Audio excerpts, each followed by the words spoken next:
വളരെ പെട്ടെന്ന് തയ്യാറാക്കാൻ പറ്റുന്ന ഒന്നാണ് കപ്പ് നൂഡിൽസ്. എല്ലാവർക്കും വളരെ ഇഷ്ടവുമാണ് അല്ലേ? വളരെ ഈസിയുമാണ് ഉണ്ടാക്കാൻ. ഒരു കപ്പ് നൂഡിൽസ് ആയിട്ട് തന്നെ വാങ്ങിക്കാൻ കിട്ടും. അതിലേക്ക് ചൂടുവെള്ളം ഒഴിച്ച് കൊടുത്ത് ഒരു 5 മിനിറ്റ് വെയിറ്റ് ചെയ്താൽ മാത്രം മതി, നൂഡിൽസ് റെഡിയാവും. പക്ഷേ പ്രത്യേകിച്ച് വൈറ്റമിൻസ്, മിനറൽസ്, ഫൈബർ ഒന്നും അടങ്ങിയിട്ടില്ല. അതുകൊണ്ട് തന്നെ ഇത് ദഹനത്തിന് ഒട്ടും നല്ലതല്ല. മാത്രമല്ല ഇതിൽ കാർബോഹൈഡ്രേറ്റിൻ്റെ അളവ് കൂടുതലാണ്. അൺഹെൽത്തി ആയിട്ടുള്ള സാച്ചുറേറ്റഡ് ഫാറ്റും കൂടുതലാണ്. ഇത് ഹൈ കൊളസ്ട്രോളിനും ഹൈ ഷുഗറിനും ഹൈ BP-ക്കും എല്ലാം കാരണമാകും. മാത്രമല്ല മെറ്റബോളിക് സംബന്ധമായ മറ്റ് അസുഖങ്ങൾക്കും കാരണമാവാറുണ്ട്. വയറിൽ ഫാറ്റ് അടിഞ്ഞു കൂടുന്നതിനും കൊഴുപ്പടിഞ്ഞു കൂടുന്നതിന് കാരണമാവാറുണ്ട്.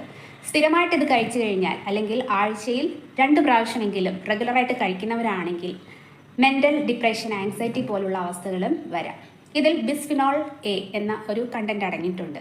ഇത് ക്യാൻസർ റിസ്ക് വർദ്ധിപ്പിക്കുന്നതിന് കാരണമാവാറുണ്ട്. ഇതിൽ TBHQ എന്ന് പറയുന്ന ഒരു കെമിക്കൽ അടങ്ങിയിട്ടുണ്ട്. ടെറിഷറി ബ്യൂട്ടൈൽ ഹൈഡ്രോക്വിനോൺ എന്ന് പറയുന്ന ഒരു പെട്രോളിയം ഡിറൈവ്ഡ് ആയിട്ടുള്ള ഒരു കെമിക്കൽ അടങ്ങിയിട്ടുണ്ട്. ഈ കെമിക്കൽ അടങ്ങിയ ഭക്ഷണം റെഗുലറായിട്ട് കഴിച്ചു കഴിഞ്ഞാൽ DNA ഡാമേജ് വരെ സംഭവിക്കാം. ഇത്തരം കപ്പ് നൂഡിൽസിൽ സോഡിയത്തിൻ്റെ അളവും കൂടുതലാണ്.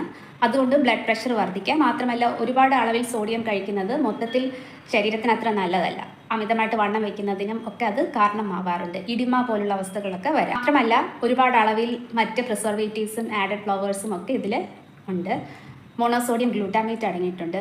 ഒരു പരിധി അളവ് വരെ MSG കഴിക്കുന്നത് കുഴപ്പമില്ല. പക്ഷേ അമിതമായിട്ടുള്ള അളവിൽ റെഗുലറായിട്ട് കഴിച്ചു കഴിഞ്ഞാൽ അതിനും മറ്റ് സൈഡ് ഇഫക്റ്റുകൾ ഉണ്ടാവാം.